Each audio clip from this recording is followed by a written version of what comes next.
Hello મિત્રો, જય શ્રી કૃષ્ણ। અમારી ચેનલ ધાર્મી મકવાણા વ્લોગમાં આપનું સ્વાગત છે। આજે અમે લઈને આવ્યા છીએ આખા રીંગણાનું શાક। તો અમે આખા રીંગણાનું શાક બનાવવાના છીએ। તમે છેલ્લે સુધી વિડીયો જોજો અને જો તમને ગમે તો લાઈક અને સબસ્ક્રાઈબ કરજો। તો ચાલો આપણે શરૂઆત કરી દઈએ આખા રીંગણાના શાકની। તો જો આપણે આખા રીંગણાનો મસાલો કરવા માટે સિંગના દાણા લઈ લીધા છે અને ગાંઠિયા લઈ લીધા છે અને એમાં થોડુંક જીરું નાખી દેશું અને તેને છે ને વાટી લેશું। જો આપણે ગાંઠિયા અને સિંગના દાણાનો ભૂકો થઈ ગયો છે, એ જે મસાલો જે વાટકામ કરવાનો તો એમાં જ લઈ લીધો છે। હવે આપણે આદુનો ટુકડો વાટી નાખશું। જો આપણે આદુના ટુકડાને વાટી નાખ્યો છે એને પણ આ મસાલા ભેગો મૂકી દેશું। કોથમરી સુધારીને નાખી દેશું। એક ડુંગળી સુધારીને નાખી દેશું। ડુંગળી નાખી દીધી છે। હવે એમાં આપણે બધા મસાલા નાખી દેશું। એક ચમચી ધાણા જીરું નાખી દેશું। હળદર નાખી દેશું। પછી મરચું નાખી દેશું। આ ભેળવેલું મરચું છે, લસણ વાળું। સ્વાદ પ્રમાણે મીઠું નાખી દેશું। થોડોક ગોળ નાખી દેશું। જો બધા મસાલા નાખી દીધા છે, હવે એને મિક્સ કરી લેશું।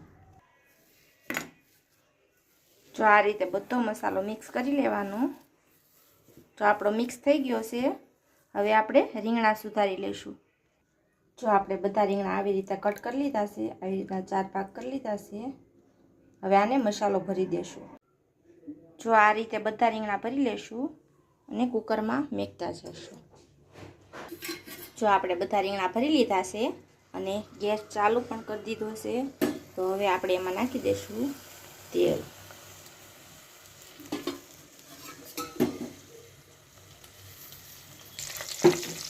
તેલ નાખ્યા પછી આપણે જે આ મસાલો વધ્યો છે એ બધો મસાલો આમાં નાખી દઈશું।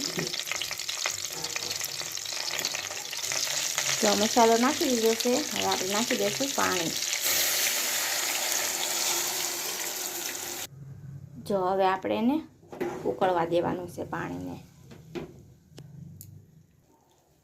જો આપણું પાણી ઉકળવા માંડ્યું છે, હવે આપણે એમાં નાખી દઈશું આ ટમેટા।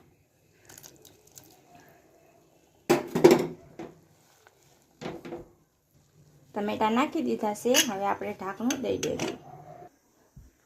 જો આપણે ઢાંકણું ઢાંકી દીધું છે, હવે એને 3 સીટી થવા દેશું। તો આપણી 1 સીટી થઈ ગઈ છે। હવે બીજી સીટી થાય, પછી ત્રીજી થાય, પછી ઉતારી દઈશું। તો આપણી બીજી સીટી પણ થઈ ગઈ છે। જો આપણી ત્રીજી સીટી પણ થઈ ગઈ છે, હવે આપણે એને શાકને જોઈ લેશું।